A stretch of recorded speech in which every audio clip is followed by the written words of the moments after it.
ಕೇಳ ಮಾದೇವ ಮನ್ಸನ ಜೀವ ನೀ ನುಡಿಸಿ ಆಡಕ ಢಮರು ಆಗ್ಯಾವ ಯಾಕ ಶಿವಲಿಂಗ ನಡೆಸುತ್ತಿ ಹಿಂಗ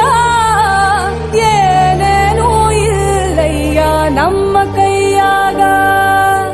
ಎಡವಿಸಿ ತಾಳ ಉರುಳಿಸಿ ದಾಳ ನಡೆಸಿದಿ ಬಾಳ